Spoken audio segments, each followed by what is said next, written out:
Everyone at the naval banquet ignored the admiral's crying daughter, too afraid to react. The room didn't pause, it calcified. Uniforms stiffened.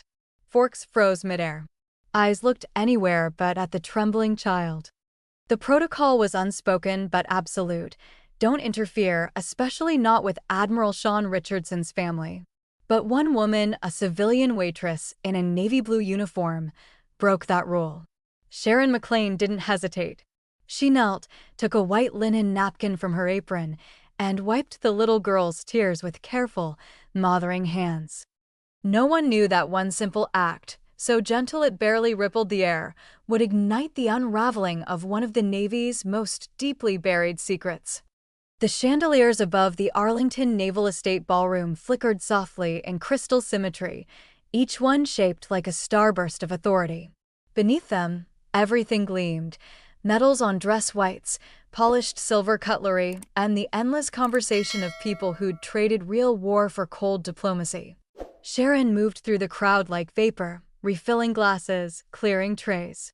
She'd worked events like this before, but never one so formal, so brittle.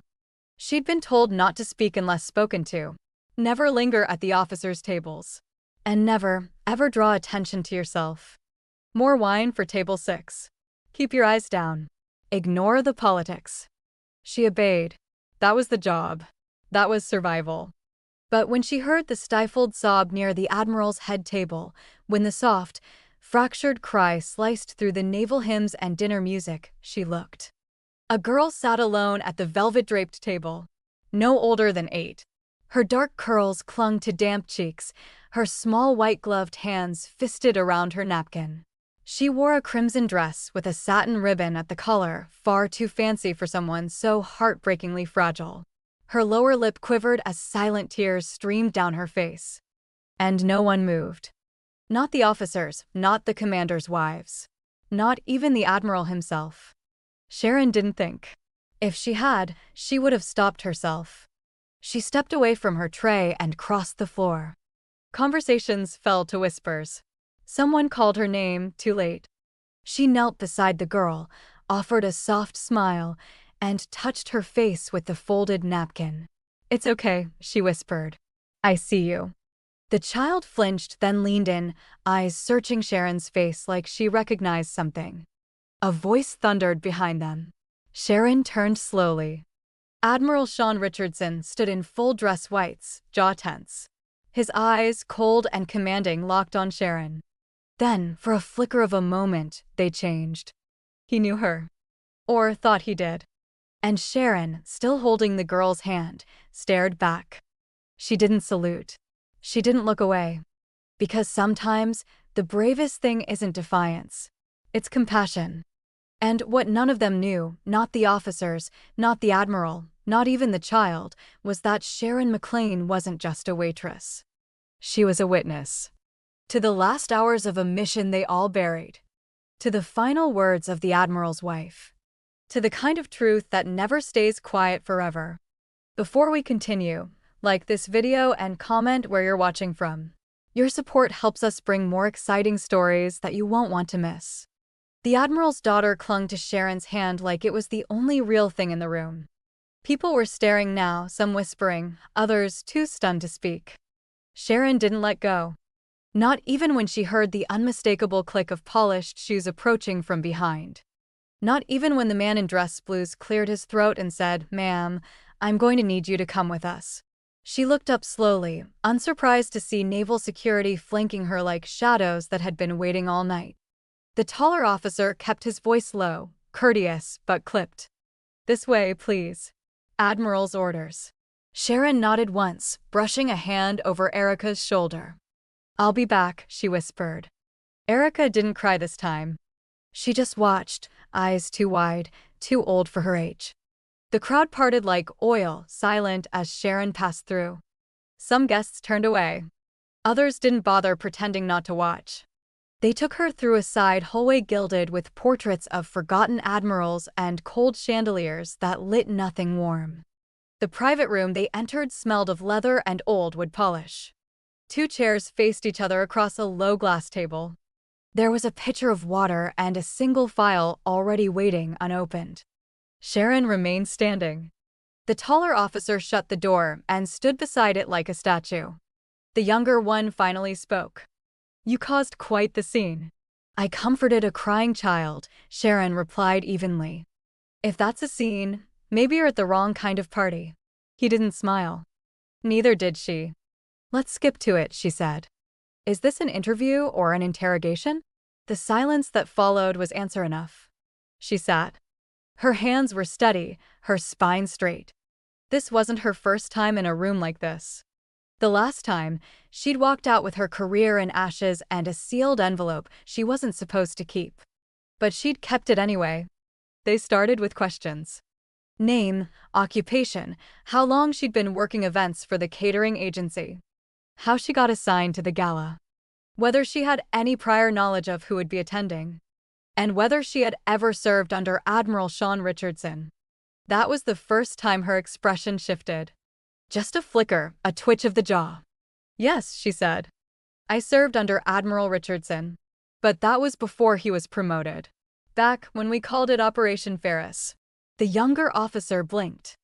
The older one finally shifted position, as if the temperature in the room had changed. "Ferris," he repeated, tone unreadable. "That file's sealed." Sharon smiled without warmth. "It's not sealed to me." She reached into her coat, slowly, and withdrew a weathered folder tied shut with a red ribbon. The edges were scuffed, the paper brittle with age. But the Navy emblem on the front was unmistakable. "This is a copy of Lieutenant Commander Anna Richardson's final transmission," she said. They didn't move. She placed the folder on the table like it was a lit fuse. "Would you like to open it?" Neither officer made a move. She leaned back. "Of course you won't. You're just doing your job, same as I was once. I was 27. Naval Comms. Stationed on the USS Hallberg, in support of humanitarian ops in Gridline Theta. We weren't even supposed to go into the village. It was supposed to be an observation drop. But someone made a different call." Her voice didn't crack. She'd told the story too many times, mostly to herself. To the ceiling. To the mirror. Never to anyone who mattered. Anna was a field medic. That's how I knew her. That's how we all knew her. Sharp, calm, didn't crack under pressure. She stayed behind when things went south, tried to get civilians out of a chapel that was caught in the crossfire. The comms log was clear. She transmitted a location beacon. Sent a distress ping. Reported children inside. She requested air extraction. Instead, the coordinates were erased from the report, and the operation was closed with acceptable losses. She died in that fire. And her daughter was told it was a training accident. The younger officer looked visibly uncomfortable now. The older one kept his gaze locked on the folder.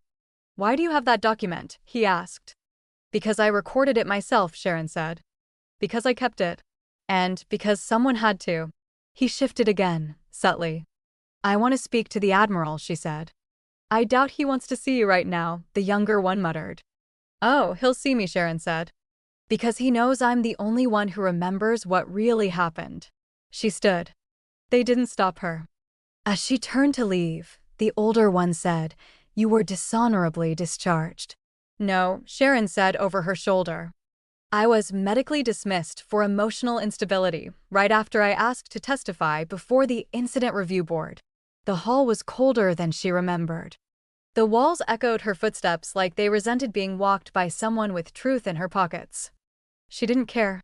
She walked past portraits of men whose medals outlived their morals. She walked past silence. And she thought of Anna. Anna, who'd worn her uniform like armor, but spoken to everyone like family. Anna, who'd made Sean less cold. Anna, who'd once handed Sharon a cup of tea during a blackout and said, "Don't let the silence win." Anna, whose daughter had just cried the same way Anna had begged for help. And been ignored just the same. Back in the ballroom, Sharon's absence was barely noticed. Except by one person. Erica sat quietly now, cheeks blotchy, eyes rimmed red.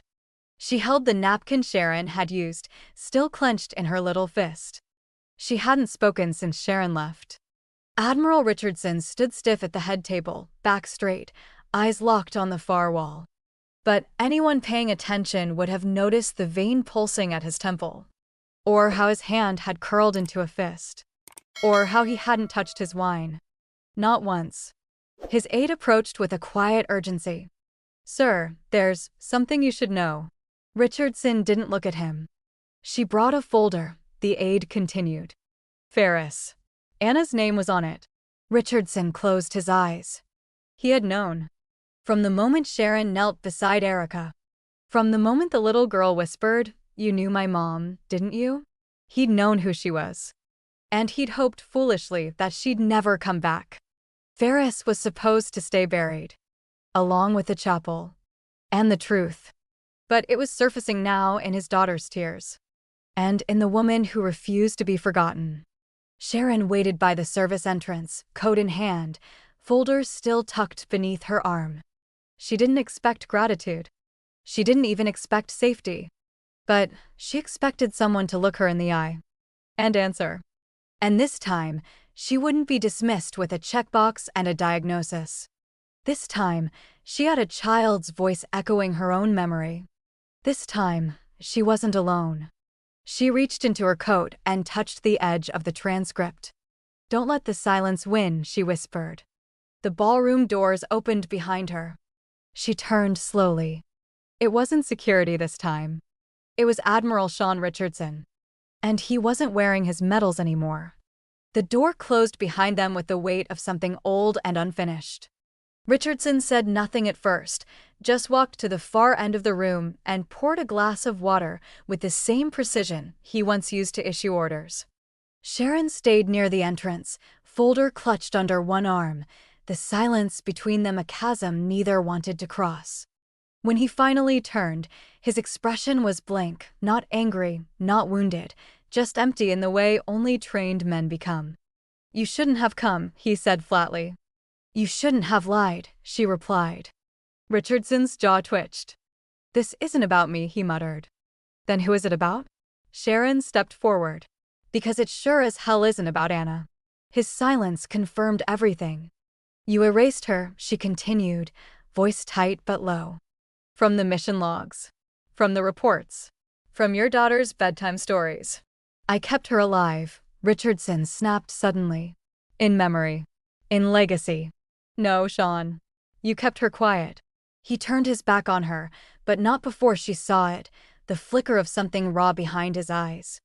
"She died because she disobeyed orders," he said, almost like reciting a line he'd been told to memorize. "She died because she tried to save children," Sharon corrected. "And you buried that truth because it made the mission look like what it was, a disaster of your own making." "She was my wife," he whispered. "And Erica is your daughter," Sharon said softly. "She doesn't need a statue. She needs the truth. She's 8. She's not stupid. And she remembers more than you think." He faced her again, colder now. "What do you want, Sharon? Redemption? Revenge?" "I want her to know her mother wasn't collateral damage," Sharon replied. "I want you to admit that silence doesn't honor the dead, it buries them twice. And I want you to look your daughter in the eyes when she asks why you let her grow up believing a lie." A knock broke the tension. A soft knock, hesitant. Then the door cracked open and Erica peeked in. She looked smaller than earlier, shoulders hunched, her red dress wrinkled at the hem. When she saw Sharon, her face lit up, just slightly. Richardson moved toward her, but she flinched back. Not out of fear, but caution. Sharon approached slowly and knelt so their eyes met. "Hey, sweetheart," she said gently. "You okay?" Erica nodded, then held out something in her hand. It was a crumpled piece of paper, the kind used for place cards and menus at formal events. On it, drawn with a child's crayon hand, was a picture, a woman with dark hair standing in front of orange flames, arms outstretched. Behind her were small stick figures, children, and a man in uniform walking away. Richardson went still. Erica looked up at Sharon and whispered, "That's the night Mommy didn't come back." Sharon's chest tightened. She took the drawing carefully, like it might disintegrate from the weight it carried. Erica looked at her father, eyes narrow with a question she hadn't yet learned how to ask aloud. "She was trying to help," Sharon said softly, meeting Richardson's eyes. "That's what your mom did best." Richardson seemed to deflate, the sharpness in his posture folding under grief too long ignored. He knelt beside them, but didn't reach for Erica. Instead, he said, "She loved you more than anything, Peanut." That never changed. Erica didn't reply. She just turned and tucked herself into Sharon's arms. Sharon stroked the girl's hair as Richardson sat back on his heels, watching silently. "I thought I was protecting her," he said after a moment. "By keeping the story clean. By keeping the past sealed." "She didn't need clean," Sharon murmured. "She needed real. And now she's drawing fire where bedtime stories should have been." Later, after Erica had fallen asleep on a nearby couch with her drawing tucked under her arm, Sharon went to retrieve her coat from the ballroom staff area. The place had mostly emptied out, the gala unraveling in whispers and sidelong glances. She walked past silver trays half-cleared, past tablecloths askew from sudden exits. Her coat still hung where she left it. But something inside the pocket was wrong. She slipped her hand in, expecting keys or lint or the familiar edge of her wallet. Instead, her fingers touched glossy paper, stiff and smooth like an old photograph. She pulled it out slowly, confusion giving way to stillness. It was a photo, dated and faded, but unmistakably real. Anna Richardson, smiling in a field tent, a coffee cup in one hand and a map in the other. It was taken the night before the Ferris mission. Sharon blinked. She had never seen this photo before. It wasn't part of her folder. It hadn't been in her pocket earlier that evening. Someone had placed it there. The edges were clean, freshly printed. On the back, in a handwriting she didn't recognize, was a single line. "She knew. And she left it for you." Sharon's fingers trembled. Something wasn't finished yet. If you were Admiral Richardson, would you have told Erica the truth from the beginning or waited until she was old enough to understand? How do we decide when silence protects and when it wounds? Leave your thoughts in the comments. We're listening. Sharon hadn't dreamed about Ferris in years, but when she closed her eyes that night, the memories came uninvited. The scent of rain on metal, the dim glow of the calm station's emergency lighting, and the steady pulse of data scrolling across her monitor. She'd been on night rotation, headphones over one ear, monitoring civilian coordinates and encrypted officer chatter. The last log had come in quiet, a heartbeat of static, then Anna's voice, clear and firm. "Command, this is Richardson. I have children in the chapel. Extraction requested now. We don't have time." The tone in Anna's voice wasn't panic, it was conviction. It was the sound of someone who knew she was already too deep to turn back. Sharon had keyed in the response protocol, relayed the signal up the line, and waited. The reply never came. Instead, there was a sharp whine, the kind the equipment made when a signal dropped too fast. Then a muffled boom in the background, followed by a crackling breath. Then silence. No follow-up. No confirmation. Just gone.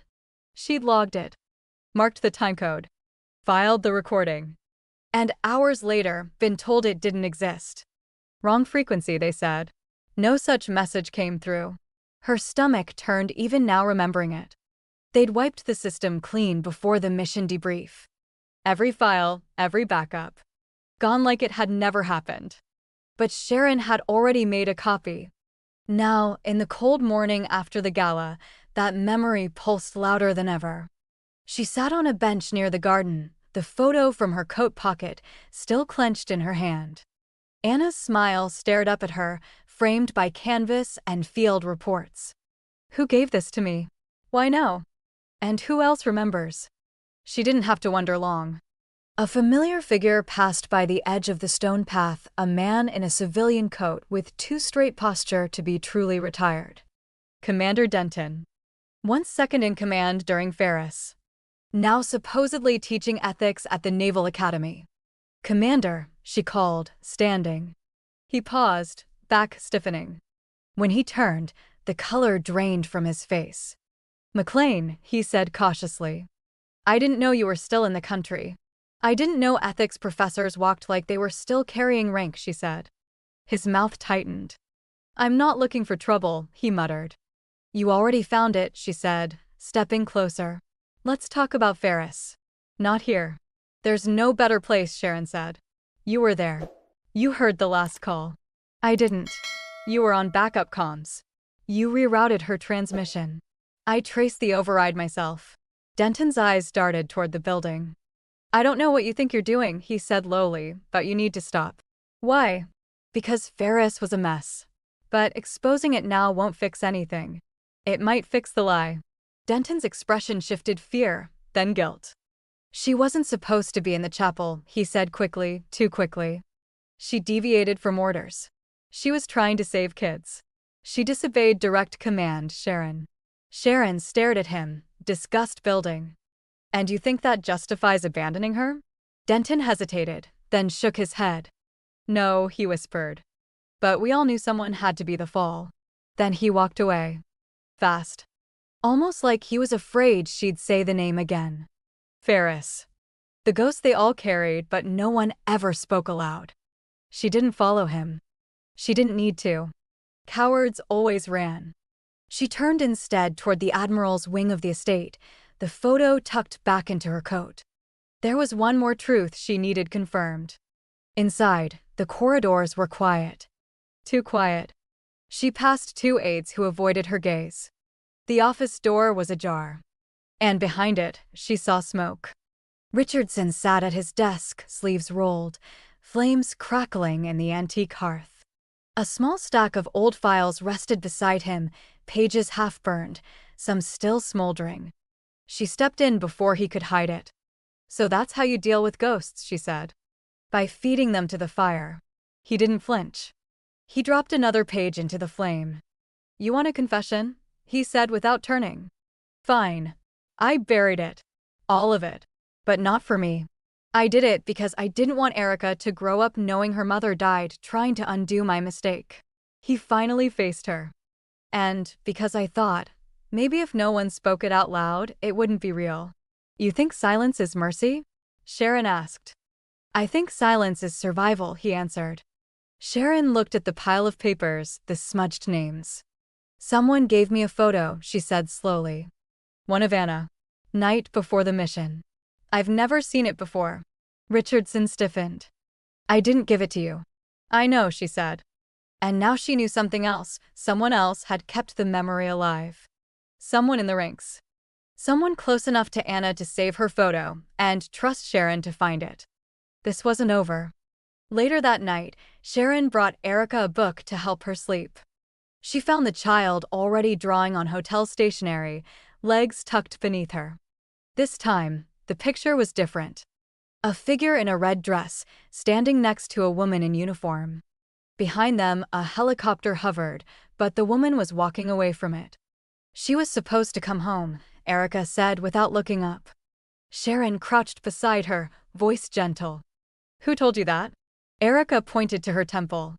I remember. I saw it. Sharon's heart thudded. You were there.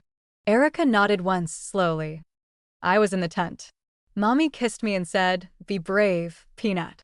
Then she ran toward the church. Sharon sat beside her, barely breathing. You never told your dad? He doesn't ask, Erica said softly. Only tells. Sharon hugged her. The drawing trembled in Erica's hands. She said she'd come back, Erica whispered. But the sky got loud, and I closed my eyes, and then, everything was gone. Tears slipped down her cheeks, quiet but sure. And Sharon knew this wasn't memory. This was trauma. Erica didn't sleep much anymore. Even when her eyes closed, her mind stayed lit with flickers of fire and voices too sharp to be dreams. That morning, she sat in silence on the hotel window seat, hugging a pillow while gray light crept across the floor. Sharon had brought her breakfast, but the eggs went cold on the tray. When she finally spoke, it wasn't a question. I remember Mommy yelling, Erica said, eyes still on the glass. Sharon paused mid-fold, the corner of a sweater half-tucked in the suitcase. She was yelling at Daddy. She said, they're not hostiles, they're non-combatants, Sean. The room went still. And in that stillness, a memory buried too deep for an 8-year-old to fake cracked open like a fault line. She was crying, Erica continued, almost like narrating a picture. She had her hands on her hips. And he just looked at her like he didn't want to listen. Sharon crossed the room slowly, kneeling to meet her at eye level. "Do you remember where they were?" she asked gently. "In the big tent. With the green lights. Right before the big boom." Sharon swallowed. The big tent had been the mobile command unit, off-limits to civilians, especially children.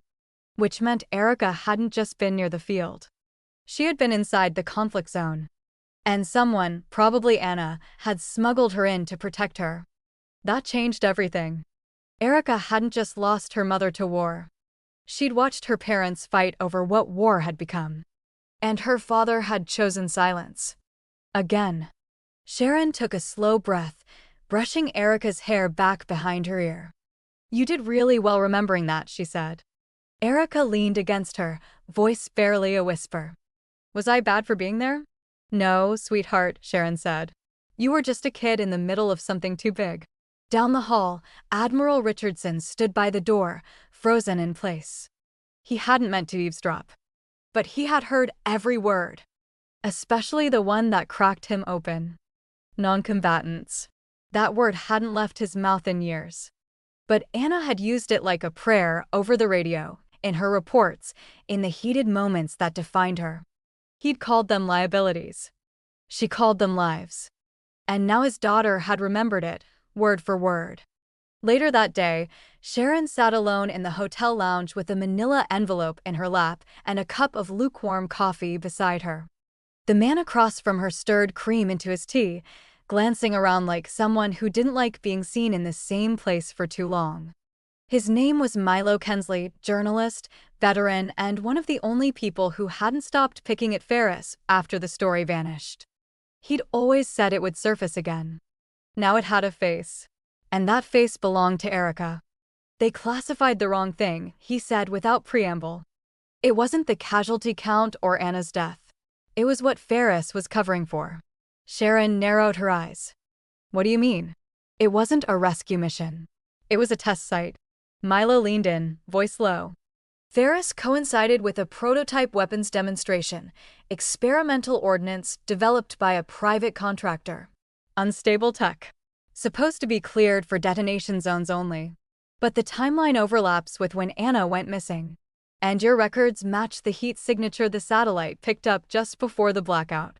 Sharon felt her throat tighten. "They let the weapon go live?" "They let it go somewhere," he replied. "And then buried every trace." Which means Anna didn't just die in the field. She died because of what the field was hiding. The room swayed slightly, or maybe that was just Sharon's pulse. She gripped the folder tighter. "Do you have proof?" "Fragments," he said. "But someone on the inside leaked this." He slid a small parcel across the table, brown-wrapped, plain. No return address. No label. Just one word, handwritten in red ink, McLain. Her hands shook as she opened it. Inside was a small, leather-bound field journal. Faded. Weathered. But unmistakably real. Anna's name was embossed on the inside cover. Along with a date, the week before Ferris began. Sharon turned the pages carefully. Anna's handwriting. Tight. Clean. Determined. Each line of ink soaked with duty and doubt. And something else, defiance. March 14th. They won't approve the extraction route. Too risky. Command doesn't want non-military movement on the record. But there are civilians in Sector 4. Children. I'll get them out myself if I have to. March 16th. I caught Sean in a call with Denton. Suppression orders. They're worried about leaks if it goes south. But it's already south. I can feel it in my bones. March 18th. If this gets out, Sean will lose everything.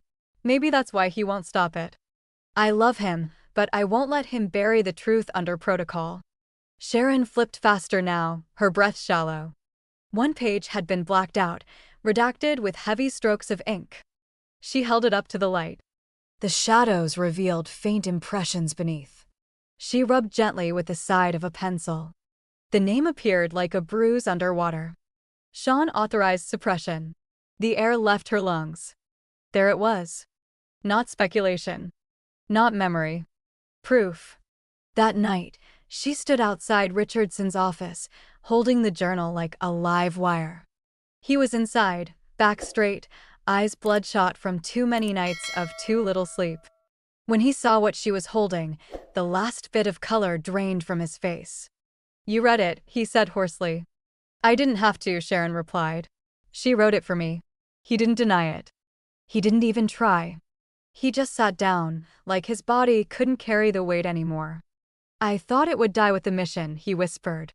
"But it didn't." "No," Sharon said, stepping closer. "It lived in Erica. In her drawings. Her nightmares. Her memory. And now it lives in me." Richardson closed his eyes.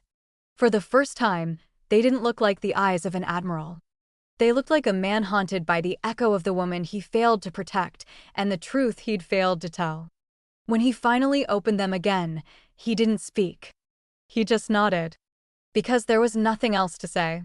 What do you think hurts more, knowing the truth too late or living with a lie too long? Leave your answer in the comments, and don't forget to subscribe if you want to see what happens when the silence finally breaks. The corridor outside the Admiral's study smelled faintly of smoke and rain, though neither had touched the building in days. Two security officers flanked Sharon, their posture rigid, their expressions unreadable as they guided her down the marble hall. She didn't resist. There was no need. She already knew where this would end, back in front of the man who'd built his life on silence. They stopped near the oak double doors that led into the Admiral's private office. "Wait here," one said curtly, disappearing inside. The other stayed behind, eyes darting between Sharon and the floor, like he'd rather be anywhere else.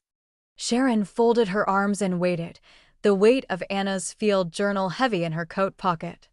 Her heartbeat felt synchronized with the ticking of the antique clock at the corridor's end. The door opened again. "Admiral Richardson will see you now," the officer said, his tone clipped but uneasy. Sharon stepped past him into a room filled with shadows and regrets. Richardson stood behind his desk, coat unbuttoned, hands resting on a folder like it was a shield. He didn't look like an admiral anymore. He looked like a man cornered by truth. "Do you know what kind of damage you've caused?" he said, voice steady but strained. Sharon closed the door behind her and faced him. "Depends on how you define damage," she said. "If you mean forcing you to face your own past, then good." "This isn't about me," he snapped. "It's always been about you," she countered. His silence spoke volumes. The clock in the corridor ticked louder now, its rhythm pressing against the air between them. "Why did you come back, Sharon?" he asked finally. "After all these years, why now?" She reached into her coat and pulled out Anna's journal. "Because she asked me to."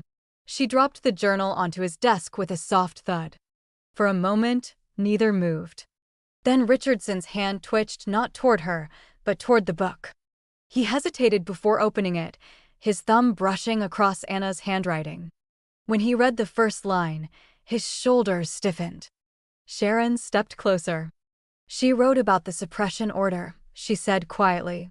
"She wrote about the civilians, the ones you called non-combatants." Richardson's jaw clenched. "She wrote that you knew." "That's enough," he muttered. "She said you authorized it." "I said enough," he barked, slamming the journal shut. The sound echoed through the room, rattling a frame on the wall. But Sharon didn't flinch. "You can slam every door in this building," she said, her voice rising. "But you can't lock out the truth anymore. She trusted you, Sean. She loved you. And you let her walk into that fire alone. Don't." "No," she cut in. "You don't get to tell me when to stop." Richardson turned away, pacing to the window. Outside, the courtyard lights shimmered through the glass, casting fractured reflections on his uniform. He pressed his hand against the frame, fingers trembling. "I was trying to protect her," he said finally. "From what?" Sharon demanded. "From compassion?" He turned back sharply. "From a system that doesn't forgive mistakes." His voice cracked, rough and raw. "She wasn't supposed to go back into that zone, but she did because she couldn't stand seeing what we'd done.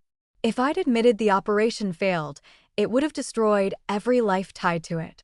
So you destroyed hers instead," Sharon said softly. The words landed like glass breaking. Richardson's breath came shallow, as if the room itself had lost air. For a long moment, neither spoke. Then Sharon reached for the journal again, opening to the final entry and reading aloud. Her voice was steady, but grief threaded every word.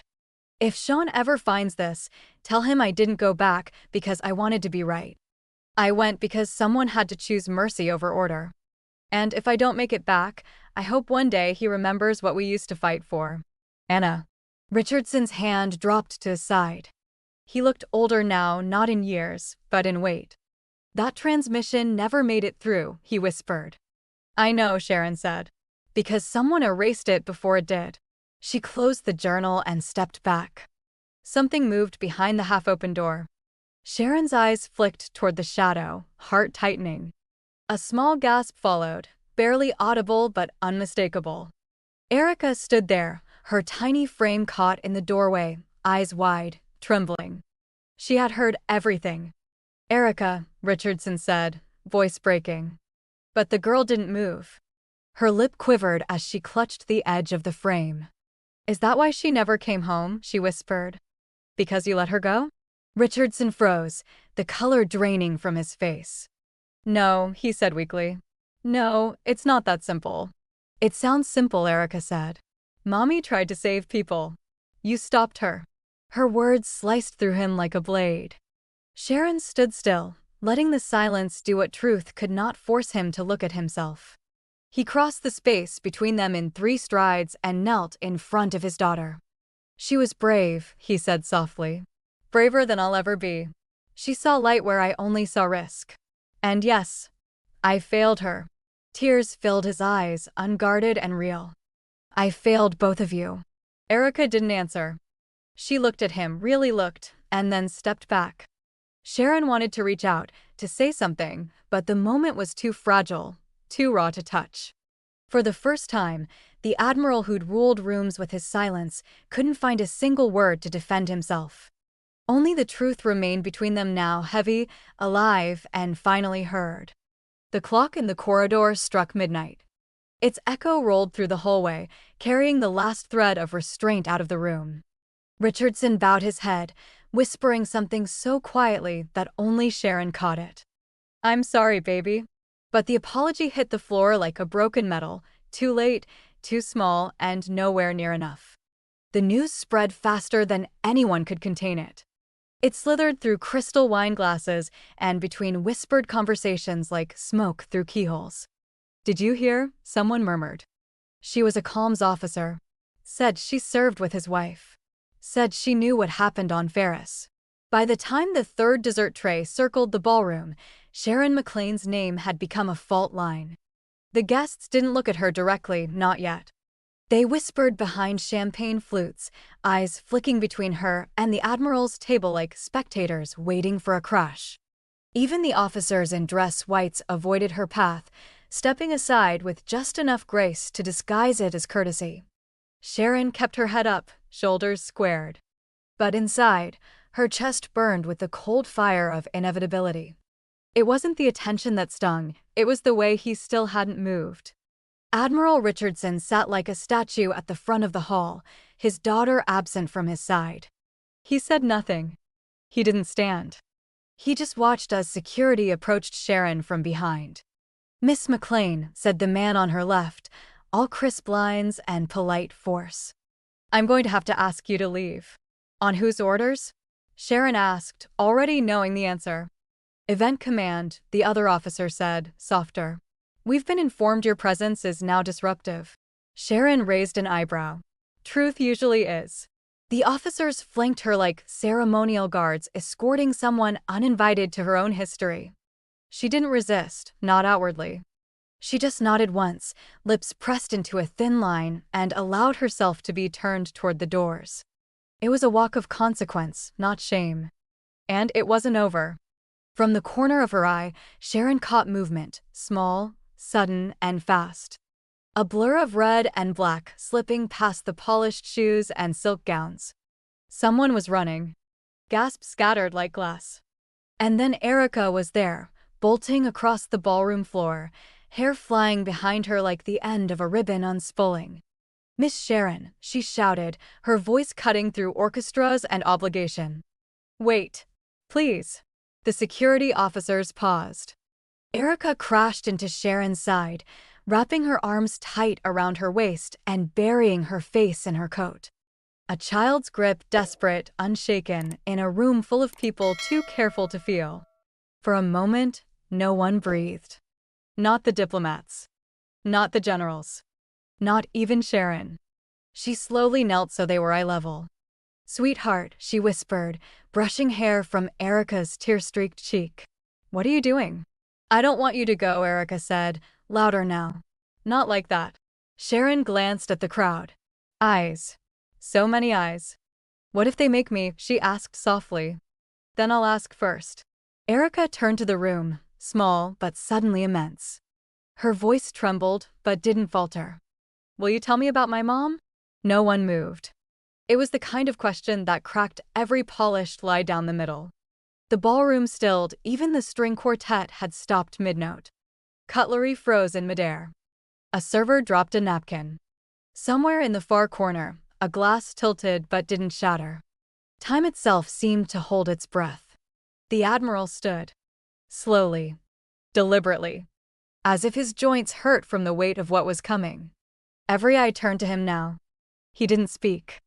Not at first. He looked at Erica, not as a father might, but as a man who knew he'd run out of places to hide. And then he looked at Sharon. The unspoken question between them loud enough to ring off the chandelier. Sharon rose to her full height, voice calm, but resolute. "She's asked," she said. "And we both know what the answer should be." She paused. Then added the sentence that ended whatever illusion remained. "Tell her. Or I will." Admiral Sean Richardson had spent 3 decades mastering the art of commanding silence. He knew how to hold a room with posture alone, how to deliver orders with just a glance. But tonight, in front of officers, politicians, and ghosts in full dress uniform, silence no longer obeyed him. It loomed like judgment over the gala as his daughter stood beside a woman who had once been erased. And it demanded he finally speak. He stepped forward slowly, the medals on his chest catching the chandelier's light like gilt made visible. His voice, when it came, was not the steel-wrapped tone of a flag officer. It was lower. Real. "My name is Admiral Sean Richardson," he said. "And I have something to confess." The crowd didn't stir. Even the air seemed still, as if afraid to interrupt. 6 years ago, Richardson continued, I authorized a covert operation under the name Ferris. Its stated goal was humanitarian. Its actual goal, classified weapons deployment under a civilian smokescreen. Murmurs rippled like small waves breaking against old granite. Some attendees turned to one another in disbelief. Others stiffened, visibly calculating the political weight of every word. Sharon stood silent, Erica's hand still tucked in hers. She watched not just a man confess, but an institution tremble. "My wife, Lieutenant Commander Anna Richardson," he said, voice cracking for the first time, was assigned as a medical lead. She discovered unauthorized civilians inside the drop zone. Children. Families. Unarmed. She requested immediate extraction. She was denied. Because I signed the denial. There were gasps. A few people turned to leave, unable or unwilling to stay. But many stayed. Because the kind of truth spoken in a room like this was too rare to turn from. Because shame, once given shape, cannot be unseen.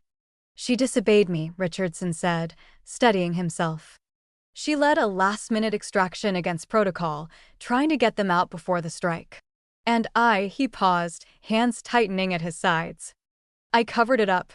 I called it an accident. I erased her from the mission files. I told our daughter she died during a routine clearance." He looked directly at Erica now, and everything in his expression shifted. "But that wasn't true. You asked me why she didn't come home. She didn't come home because I let the system swallow her. And I didn't fight hard enough to stop it." Erica's eyes welled again, but this time it wasn't confusion. It was something more complex: recognition, sorrow, perhaps even release. She stepped back slightly, looking at Sharon. Sharon, in turn, reached into her coat and withdrew the worn field journal. She held it out in both hands, offering it like memory carved in ink. Richardson took the journal as though it might collapse in his grasp. His fingers trembled across the worn cover, and for a moment, the entire room disappeared from his awareness. He opened it carefully, eyes scanning Anna's words, and a long, ragged breath left his chest.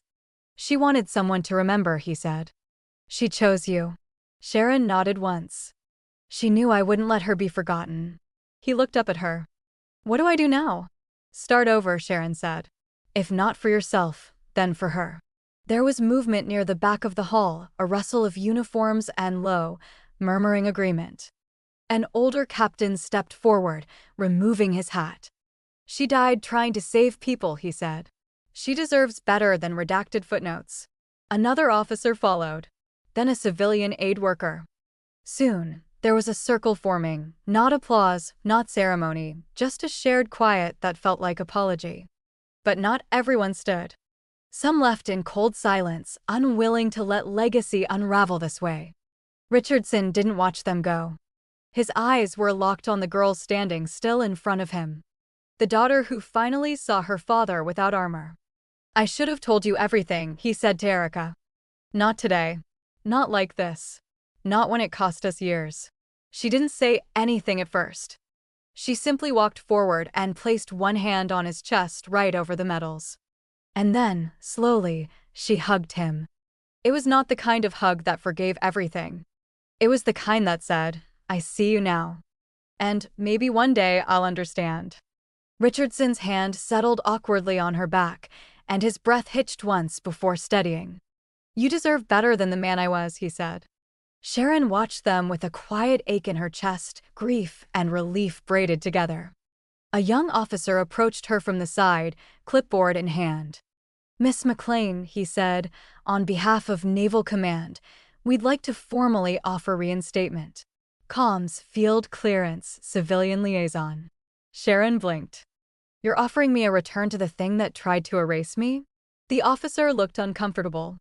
"The landscape is changing. We want it to include people like you." Sharon looked at Erica, then back at the officer. "No," she said gently. "What I want isn't behind a badge. It's beside her." The moment passed without resistance. No one pushed her to accept. For once, her silence was the final word.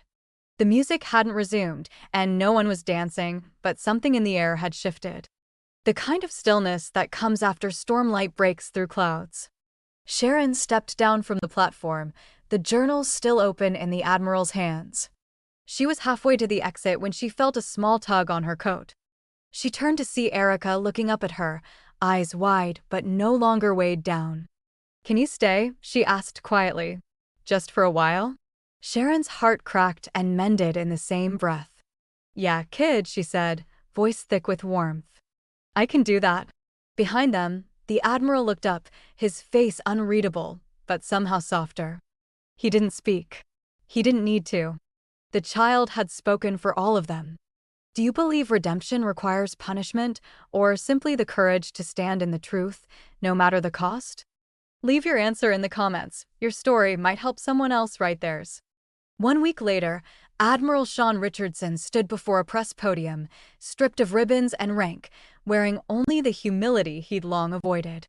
He read from a prepared statement, though every word sounded heavier than paper. "Effective immediately, I am resigning from active command, citing moral accountability for my role in Operation Ferris and its concealment." There were no camera flashes, no shouted questions. Just a room full of officials listening to a man finally choosing truth over tradition. He didn't stay to answer follow-ups. He stepped down, walked past the press line, and disappeared into the waiting car without a backward glance. Inside, Sharon and Erica sat quietly, the little girl's fingers tracing the edge of her dress. Sean slid into the seat beside them and exhaled like someone who'd been holding his breath for years.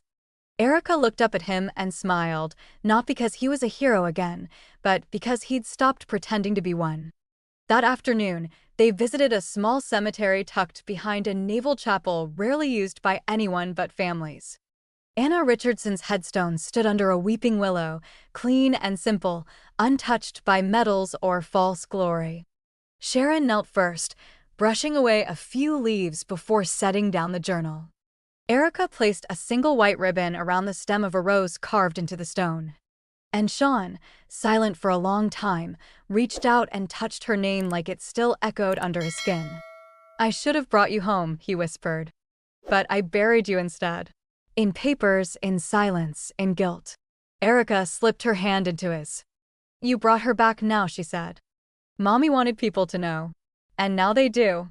Sharon stood quietly behind them, giving space where grief still lived.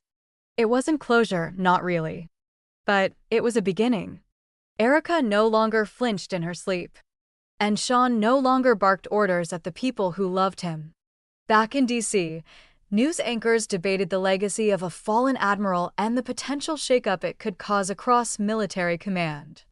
But none of that mattered much to Sharon. What mattered was the letter she received from a congressional subcommittee asking for her full testimony. It wasn't phrased as a request. It was phrased as a responsibility. She wore no uniform when she walked into that hearing. No pins, no ranks, no scripted speech. Just the truth and the memory of a woman who'd once handed her a cup of tea during a blackout and said, "Don't let silence win." She told them everything clearly, calmly, completely. And when they asked if she blamed Sean Richardson, she said, "I blame the system that taught him silence was safer than compassion." The room was quiet after that. Not in shame. In reverence. As if they were all, for the first time, beginning to understand what truth costs and what it can restore. Sharon left the room lighter than she entered. The next few days passed quietly. Sean began volunteering at a center for military families, not as an officer, but as a father. He didn't try to fix everything. He just showed up. And for Erica, that was enough. Sharon visited less often now, but when she did, Erica met her at the door with 2 mugs of cocoa and a notebook under her arm. They talked about Anna sometimes. Not like a ghost, but like a story that deserved to be remembered in full color. They talked about Ferris too, not in whispers, but in sentences. And sometimes, they didn't need to talk at all. One afternoon, Sharon arrived to find Erica at the kitchen table, tongue between her teeth in concentration. She was writing in neat, careful lines, her pencil tapping against the margin as she thought. Sharon peeked over her shoulder. The title at the top of the page made her stop cold. The Woman Who Told the Truth by Erica Richardson. Sharon sat down slowly, heart thudding with something too wide to name. "You're writing about your mom?" she asked softly. Erica shook her head. "I'm writing about you," she said. "You told me the truth when no one else would." Sharon didn't know what to say. So she said nothing. She just placed her hand over Erica's and let the moment hold. Because sometimes the end of silence doesn't sound like shouting. It sounds like a child writing what grown-ups were too afraid to say. Sharon McLain didn't wear a uniform anymore, but her work still carried the weight of service. At the base's family liaison office, her job wasn't about strategy or rank, it was about listening. She met with children who didn't know how to name grief and parents who didn't know how to explain it. She helped them find words when silence felt safer and held space when the words weren't ready. Most days, that was enough. The office walls were covered in drawings, rainbows, paper airplanes, stick figure salutes, small artifacts of healing. She didn't ask the kids to be brave. She just asked them to be honest. And somehow, that made them brave anyway. Grief, she'd learned, wasn't something you moved past. You moved with it. Erica visited every Thursday afternoon, her backpack always slung over one shoulder, a juice box half drained by the time she arrived. She would settle into the chair across from Sharon's desk like it had been hers all along. Sometimes she brought stories, sometimes silence, but always a sense of light that hadn't been there months before. She'd laugh now, real laughter, and ask questions that weren't weighted with fear. She smiled without flinching. Richardson never entered the building, but Sharon saw his handprints everywhere. A new shipment of children's books donated anonymously. A playground fence repaired over a weekend with no work order filed. A gentle nudge from a base chaplain quietly mentioning that someone thought a grieving teen might benefit from Sharon's time. He was helping in the only way he knew how, from behind the curtain. One afternoon, after Erica had gone, Sharon returned to her car and found a folded envelope tucked beneath her windshield wiper. There was no name, but she knew the handwriting. Inside was a letter not addressed to her, but to Anna. She sat in the driver's seat and read it in the quiet, the sound of the wind brushing against the glass. Anna, I don't know how to write this. You always said I'd rather stand at attention than stand in truth. You were right. I failed you. I buried the mission and our daughter in the same silence. But she's talking now, laughing, remembering. Sharon made sure of that. I see you in both of them. I wish I had listened when it would have mattered. But I'm listening now. Sean. Sharon folded the letter with careful hands. She'd take it to Anna's grave later, not for closure, but for continuity. Grief didn't end, it softened. She smiled through a sting of tears, whispering to herself, he's becoming the man she thought he was. And in that moment, it was enough. Weeks passed. Leaves changed. New families arrived. And then came the day of the remembrance event, the one the base held every year for fallen service members. There were always speeches, flags, folded notes. But this year, one speaker was different. This year, they called up a child. Erica stepped onto the small stage in the base's memorial garden, sunlight streaking through the trees. She wore a blue dress and held a note card in both hands, knuckles white but face calm. The crowd hushed before she even opened her mouth. Sharon sat in the front row, heart in her throat. Richardson stood at the edge of the gathering, silent as ever, but this time, not hiding. My name is Erica Richardson, she began, voice trembling just once. My mom died in a place called Ferris. For a long time, no one wanted to talk about it. They said it was classified. They said it wasn't important. But it was important. She was important. Her hands lowered slightly, but her voice didn't falter. And there was a time when I didn't know who to ask. I just cried and people looked away. She paused, then glanced at Sharon. But one person didn't. She wiped my tears and told me the truth. Even when it hurt. The audience was still, the kind of stillness that no uniform could command. I'm here today because someone helped my dad remember who he used to be. Because someone reminded him that silence isn't the same as strength. Erica smiled, small but sure. Sometimes, the bravest people aren't the ones giving orders. They're the ones who sit beside you and say, I see you. She stepped down from the stage to quiet applause, not loud, but reverent. Sharon stood as Erica returned to her seat, and the girl leaned into her side like she'd done that first night. I did okay, she whispered. You did perfect, Sharon replied. Across the garden, Richardson bowed his head. The rest of the event passed in gentle rhythm, folded flags, names read, tears wiped discreetly. But one moment lingered.